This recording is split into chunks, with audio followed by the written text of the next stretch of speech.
Construction Champions, it's your host, Ron Nussbaum, and we're here for another episode of Construction Champions podcast, where, like I always say, we're burning down the walls and we're rebuilding the house on what it means to own a construction business and to be the champion in your life and your business every day. I'm super excited for today's guest. Robert, it is great to have you here today.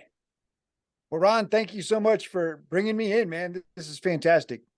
Awesome. Why don't you take some time, tell all the construction champions out there a little bit about yourself? Yeah, so I spent 20 years in Christian ministry. My wife and I served as missionaries in Bogota, Colombia, basically training Colombian pastors how to build a church, run a church like a business, and make it successful. And then I spent 10 years as a missions pastor for a church, basically handling all of their missions relationships, taking teams all around the world to visit missionaries and see the work that they're doing all around the world. And one of the biggest challenges, both in the United States and in Colombia, was poverty.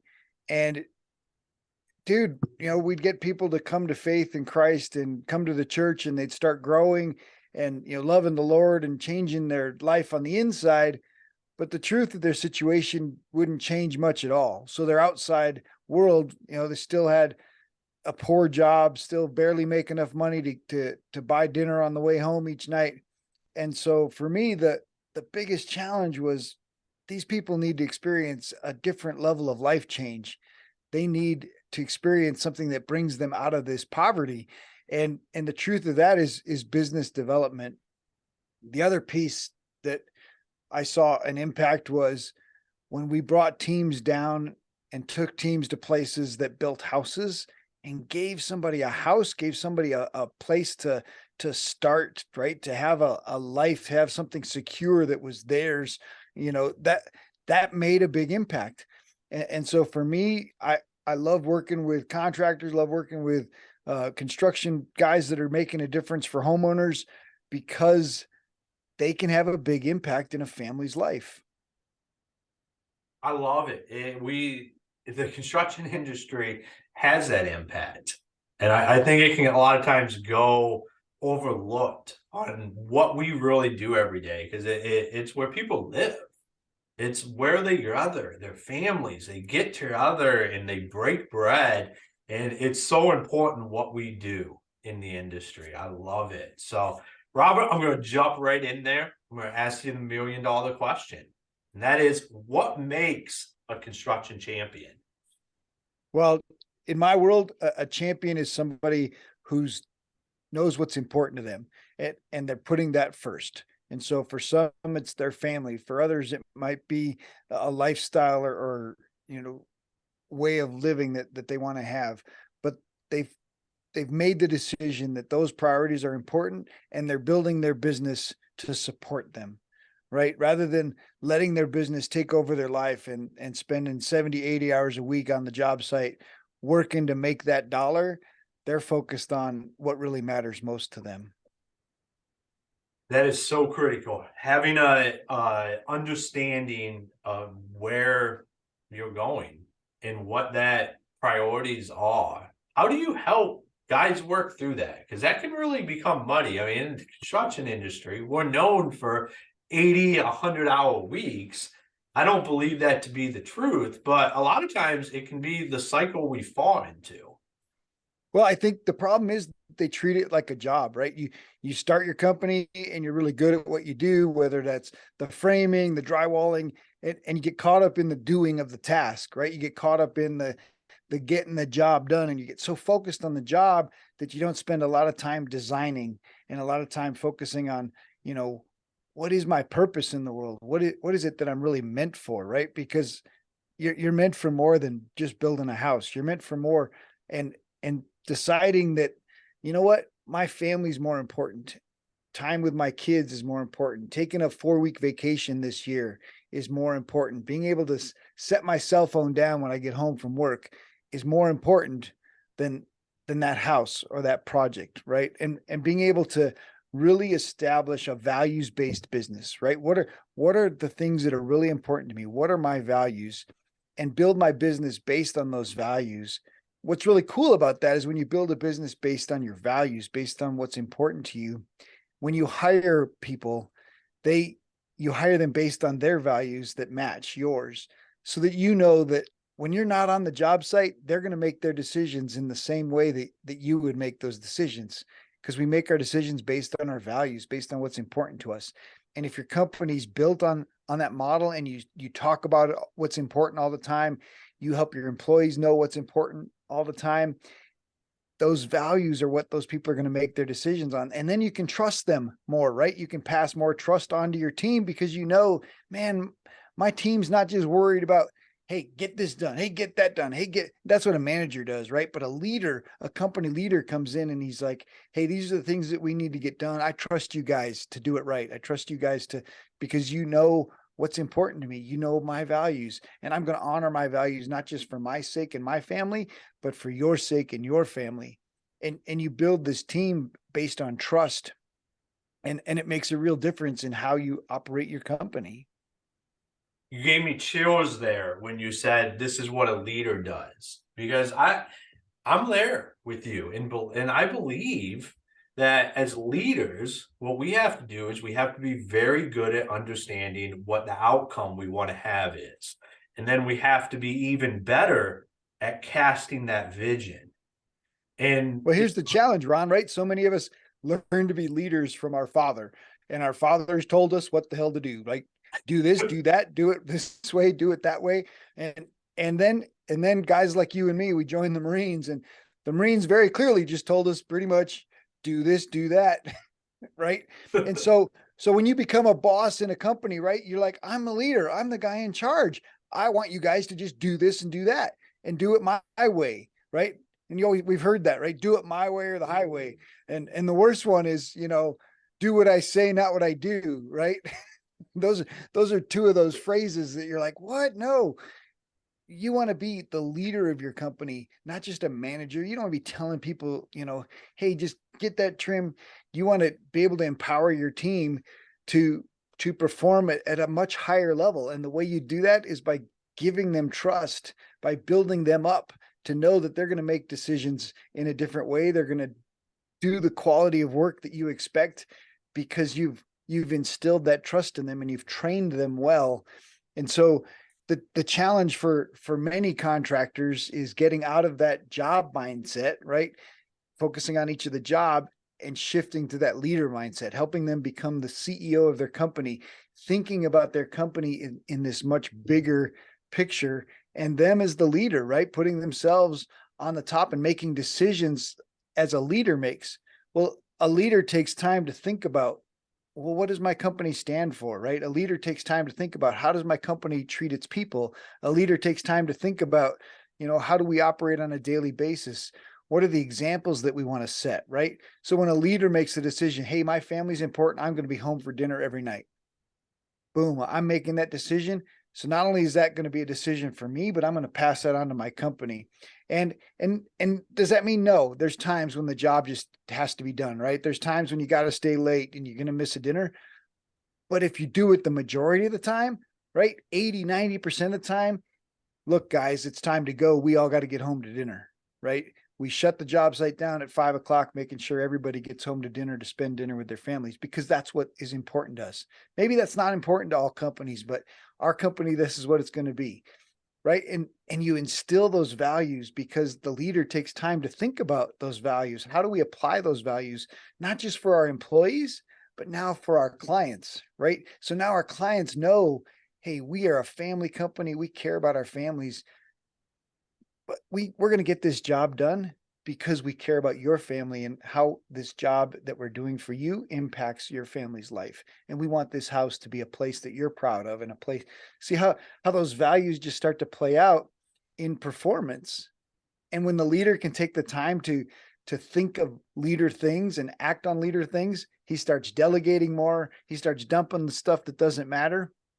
And he's really building trust in his team because he's spending so much more time designing his company and designing his life, because he's acting as the CEO instead of just one of the guys slapping sheets on the wall, right?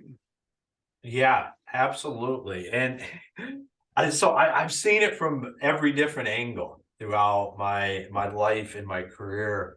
And I can say, you different people like to do stuff differently. And that's okay. And if they don't align with where you're going, it's completely okay to say, hey, here's the vision, here's what I want. And if that doesn't work, like that's okay. Like I've had guys that wanted to work 24/7. I've had guys that wanted to be done at 4 o'clock.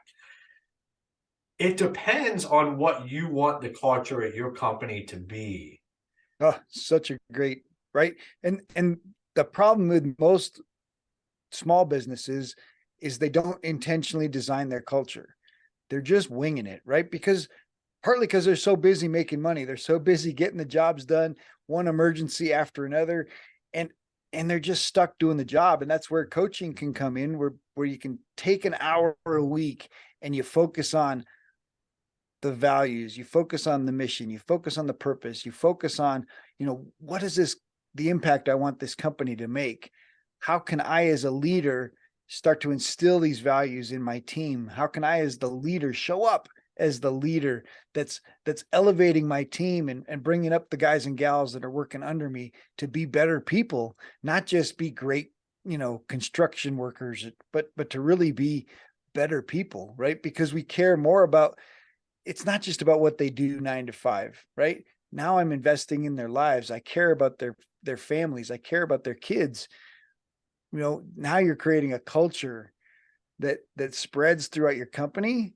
And imagine when your entire team knows and believes that, hey, if my kid's sick, my boss has got my back, right? If I don't have to worry about losing my job if I'm going to take a day off for taking care of my family or going to one of my kids' events, because those are things that are important to my boss and they've expressed that. And I joined this team because of that. And you're creating that culture and then living up to that culture. And yeah, there's going to be times, you know what? We're at the fifth hour, right? It's the ninth inning and we've got to get this house done and everybody's staying. But if we've set the culture, then we know that that's not the norm, right? The problem is so many companies get caught in this cycle of who deadlines and getting the job done, and we're doing it at the last minute because they don't have the leadership set up in advance to where they don't end up with, right up against those deadlines every single time, right? Yeah. So it really is important for the owners of the company to step up and act like an owner and take the time to design the life that they want and design their business to match that lifestyle. Yeah, it's all too unfortunate that a lot of times we see the emphasis on the opposite, that it's always miss everything, miss everything, miss everything, and then every so often you have time off. You for so many years, like that's just how it's been, and I've seen the shift in the industry. Guys are coming around because not just employees, but owners, like that's not the life that has to be had. You can find, and it doesn't have to necessarily be this balance. It can just be, this is normal. This is a normal job. We can spec stuff out and we can make it so it works. So we're not always on a time crunch. We can set the appropriate expectations. We can have these conversations up front with homeowners and we can deliver remarkable customer experiences because we're upfront and we understand this is how we want it to be for our employees, for our customers, and for our company. Yeah. Well, and the truth starts right with the leader. But the challenge is so many people get caught up in that cycle of, customers always right. And I've made this promise and they're making promises they can't deliver on because they don't have a plan and they don't have a really good expectation of how the project's going to go. Right. And if you have a good plan, you can work with the customer and the customer's expectations will be in alignment. But here's the biggest deal, Ron. You and I both know that you can start a new company, you can build a new company, you can fix a company, but if you break your family, there's a pretty high price to pay. Yeah, and that's so Jared Yellen, who is my a great friend and a partner in my business, and that's what he says all the time is like when we get to the end of all of this, if you're completely, or if anybody, this is for business, this just isn't me. If you're completely emotionally destroyed, you've been divorced, your life is miserable, you can't even handle yourself, we've failed.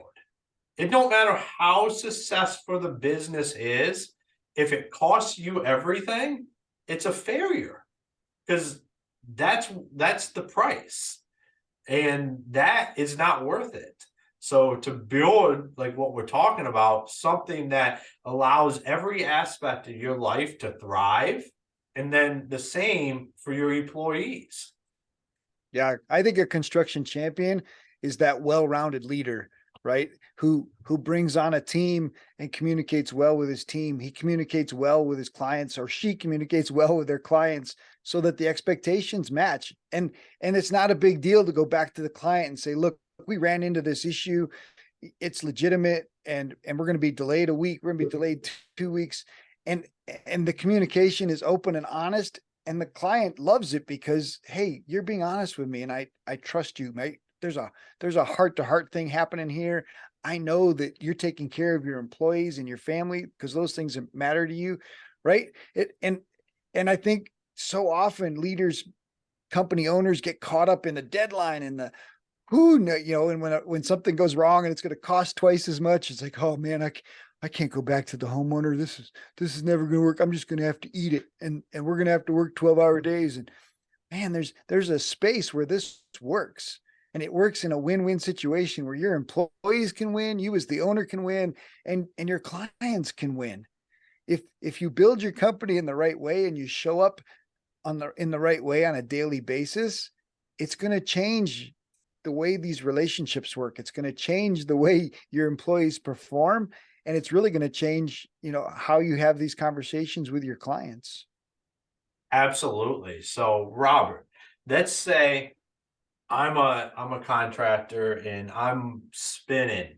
I just feel like I'm in over my head all the time.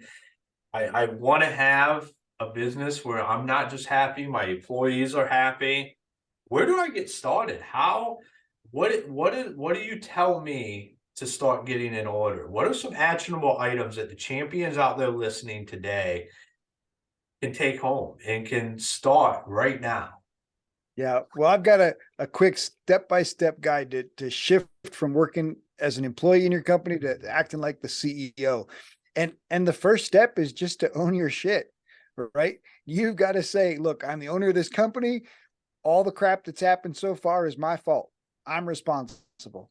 Boom. Now what am I going to do about it? Right? But really the first step is saying, I want to take responsibility for this, and I want to fix it. I want to do something different. And making that commitment to yourself is a huge step, right? And then the second part is really designing what it is that you want. What do you want, right? Because now the business is taking over your life. You feel overwhelmed, stressed out. Your employees are mad at you all the time, and your customers are frustrated. What is it that you want? What do you want this business to look like? And write it down, because you can't figure out how to get there if you don't know where you're going, right? So we need to write it down. And so now we know, hey, I'm taking responsibility. I'm owning my stuff. This is where I want to get to. All right. So now I know here's where we are. Here's where we want to be. Now we can draw a roadmap, right? Now we can start creating a plan how we get from where we are to where we want to be. And is it easy? No, it's going to suck. There's going to be stuff but it already sucks, right? So if it already sucks, man, let's just suck it up and make some of these shifts. Because when you get to that end, right? I talk about it like that for couples, right? When couples are in the middle of marriage trash, right? But if you know where you want to get as a couple and you can get through that dark valley becomes some of the greatest lessons. So many people give up when they see the valley. They're like, whoa, I'm not going in there. No, but you're already in there, right? And you give up too soon. But if you push through it, the lessons you learn in the midst of that yuck, that becomes your greatness. and that what makes you and your team even stronger on the outside, right? When you get to where you want to go, and you're like, whoa, look what we've created, because you have the ability to create something terrific if you choose to put in the effort to create it. Yeah, we have to choose all hard. Everything's going to be hard. You just have to choose what does that hard look like to create the outcome that you want. Absolutely. And so many people just feel like, man, I'm stuck, it sucks, and they work harder, they work harder, and they work harder, and they do more damage to their family, do more damage to their employees. Working harder is not going to get you there. You got to get there by design, you got to get there by plan. So stop working harder and stop and make a plan. I think that's an awesome way to end the show right there today. So, Robert, if any of the construction champions wanted to reach out to you, wanted to connect with you, wanted to follow what you're doing, how do they best do that? Man, the easiest way is to text OWN, OWN, to 33777. And you'll get an email, and you'll have the opportunity to download that PDF that gives you the first 3 steps how to shift from acting like an employee to working like a CEO. Awesome. I love it. Thank you for being on the show today. Ron, thank you so much, man. This was fantastic. Awesome. All right, construction champions. Do you know where you're going? We talked about it before on here, is you got to have that GPS. You can't just be in a car out aimlessly running around. And all too often, I think we find ourselves like we're spinning the wheels and we're trying to get stuff done. And then our employees are doing the same thing. And we wonder why. I remember the later I worked, the later my employees would work. And the less happy they would be because I wasn't happy. It all starts with us. How that company trickles down is unbelievable. Like that's what ends up happening. So if we want to prioritize happiness, we want to prioritize being home at certain times or starting at certain times, that's on us as the leaders and the champions of these businesses to be the one that shows up and says, yes, this does matter. Because if it doesn't matter in your life, it's hard for people to believe that it actually does matter in their life. Perception is reality.